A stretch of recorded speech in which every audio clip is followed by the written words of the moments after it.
What's going on, Soul Tribe? I salute the divinity in you, and welcome to my channel, Alchemist.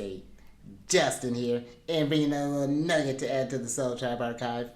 And in today's video, I'm going to be talking about Venus in Scorpio in the 7th house. I was like, look at Venus. Venus is making some relationships. Now, when you talk about Venus, the nature of the Empress is about desire in love. Venus is how we attract things, how we magnetize stuff, and what we experience as harmonious and concord. It brings companionship and benefactors, friends. Venus is about the union of things, and our relationship, not just with people, but with all of the senses. We're talking about taste. We're talking about sound, color.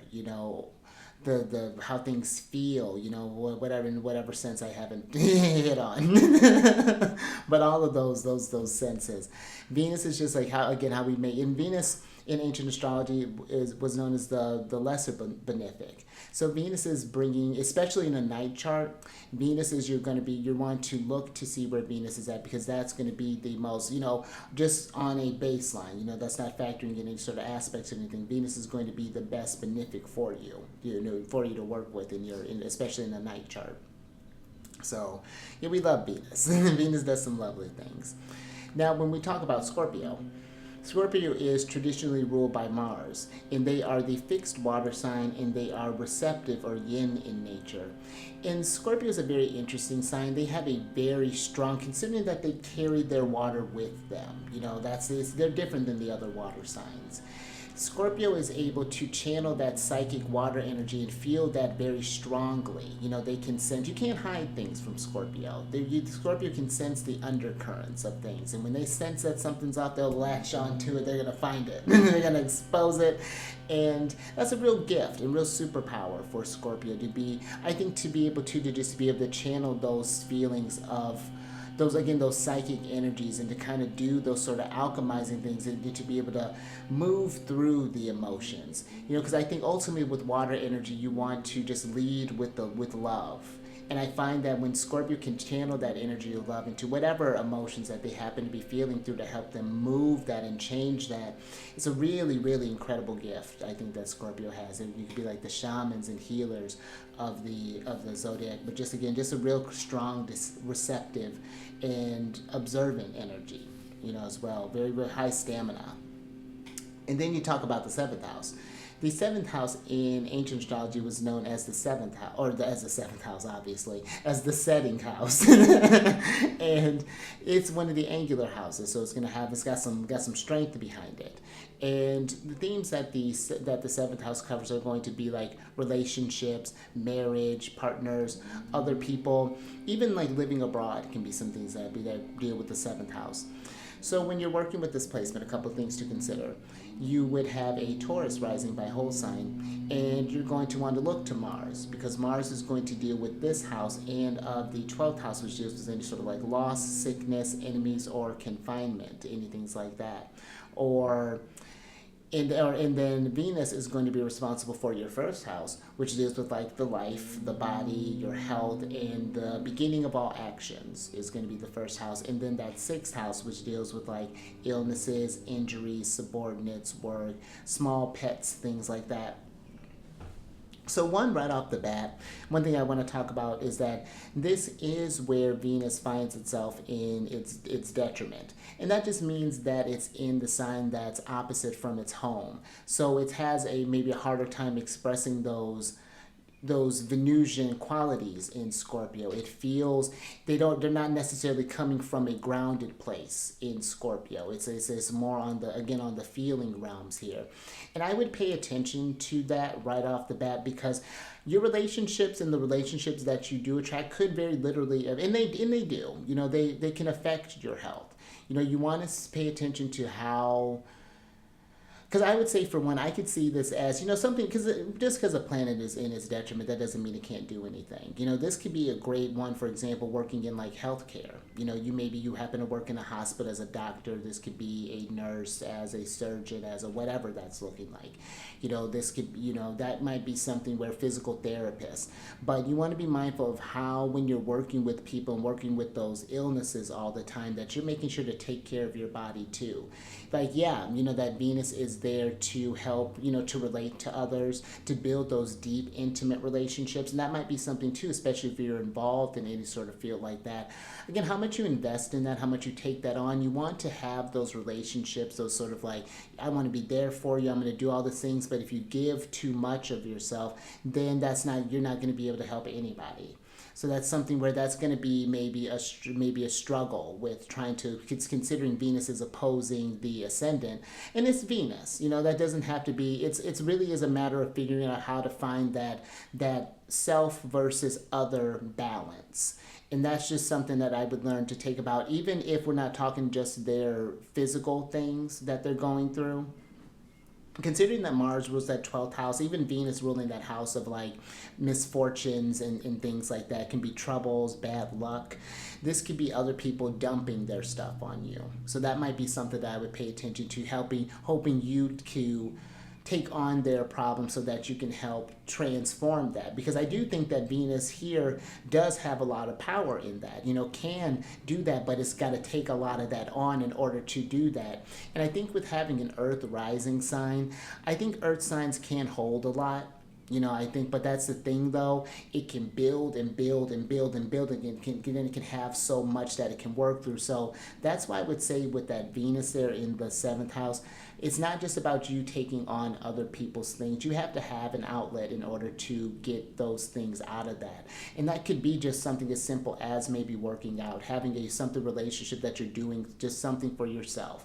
Like, okay, I did this 30-minute workout, whether this is at the gym, whether this is at home, and this is just every day for me. Maybe I'm doing something where I'm doing something with teas, and maybe this is something where you can incorporate your partners. Let's say if you're married, for example, that might be where, in order to, maybe in order to help, not just take care of your health, but take care of your partner's health, you both start some sort of like, maybe, I'll give you an example. I have this vitamin tea that I make every day, and that's something that I don't have this placement, but that's something that I have a very body focused chart. And so, but I try to make it a point to try to share in the, not all the time, but some of the times, I'll be like, hey, do you want some of this tea? Just something you get, or maybe get on them about, it's like, hey, that's good that you're working out, but maybe why don't you try stretching and things like that? That might be something where doing things like that, because maybe that is something you do too. Maybe you have to take care of a partner, maybe you're taking care of a spouse, and that can be hard. Or if you have to take care of anybody, again, doing that sort of healthcare, that can be a lot. So, allow yourself that time for some confinement. Again, just something to kind of purge your enemies. Purge your enemies. That's aggressive. But, that is something too. I would just think too, as far as pay attention to how your workspace, let's go into that realm for a minute. That would be something, pay attention to how you're moving in that workspace, as far as like who you're getting caught up, especially when we're talking about maybe just like work dramas, work things. You want to have those relationships and be friends with our coworkers and things, but we want to maintain those boundaries. And when, things are getting messy, it's like, you got to keep that over there. So just paying attention to how we're flowing in that. Your enemies, that's going to be something where you're going to have to learn from that too. It's not just all about the positive ones. There's those negative ones, I think almost can be more fruitful than the positive ones, because those are working. But it's those ones that don't work. Sometimes you need to know what's not working in a relationship in order to know what needs to be worked on in a relationship. So that might be something people can really help you get eyes on things. And I would try not to let hard feelings with another person, don't let them become baggage. Let them become a valuable lesson, where it's just like, okay, I hope the best for them, so that they don't keep doing that for other people. But I'm also going to help put that out in my relationships as well, to kind of have to, develop a dialogue on this, help get some awareness, maybe even out about these sort of things. So that might be another thing to consider. In those times where, if you don't, whether it's, there are going to be times where relationships begin and relationship beginnings and endings are really, I think, kind of tied very closely with this, considering that Mars rules this in that 12th house, and then Venus rules that beginning house, your first house. So I think that there can maybe sometimes, especially maybe when experience those times of loss of someone maybe close to us, whether that be whatever that loss means for you, that may lead to some nervousness, maybe as far as like beginning new relationships, basically, because I could see this Venus feeling a lot, and really kind of loving a lot, especially those those really kind of close bonds, those lifetime bonds. I think that's a beautiful thing about fixed energy, is that it is very loyal. And I think that a Venus and Scorpio, because I think that's something to trust is a really big thing with Venus and Scorpios, wherever that tends to fall. And I think that that's something where when you do have that and that thing, and if there is, whether it be a betrayal or some sort of circumstance, those times of loss and how you process those things are going to be very important as well. So I would, just kind of pay attention to that. What else? There's a lot I think with this placement that you could definitely explore, and I would say, I would think almost one other thing. I would think if this resonates with you, having some sort of like relationship maybe with dance. Oh, you might. Two more things. Some kind of relationship maybe with dance, something with movement, something to get you in the body. I think to just kind of feel the emotions in a different way, especially maybe if you're finding yourself having a tough time in any sort of like relationship or anything like that. I think that could be really neat. But you may even find too, just thinking about relationships and kind of living abroad, maybe you meet your partner from abroad. That might be something where you do sort of like international things. Maybe you take your healthcare stuff and take it abroad. Maybe you do something like Doctors with Borders. That might be even kind of neat play thing for this Venus or something like that. Something where maybe you're going abroad to kind of help heal people. But I could even see too, again, like maybe some sort of like marriage maybe happening, or meeting some kind of close friends from maybe somewhere distant from you, whatever that might look like. But you definitely need the whole chart to understand what's going on with this thing, and kind of you get to see where Mars is at and all that stuff. But if that's, if you have this placement or know someone who's resident or who has this placement, down in the comment section, tell us how this is manifested. Because it's one thing for me to, kind of create these stories here, but it's a whole other thing to see it come to life and see how the person actually plays, how they interpret Venus and Scorpio in the seventh. It's really wonderful. I love it every time. It never gets old.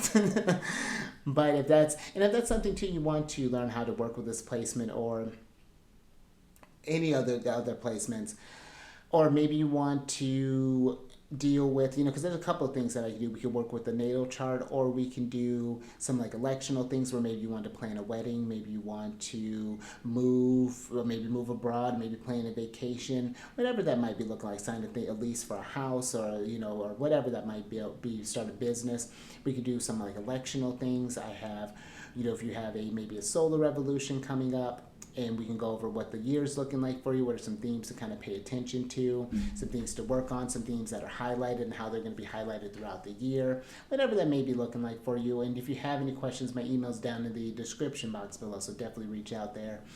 And then a couple other things on this channel. I have these two segments. That one is called the Lunar Shenanigans. That is talk about the moon, astrology, what sign it's in, what phase it's in, and when it's going void, of course. And then another one called Celestial News Weekly that talks about where the sun and the other classical planets are at when they're forming aspects, and how to practically work with them, what signs may be feeling those energies more. So that's all available for you there. But until next time, stay mindful out there.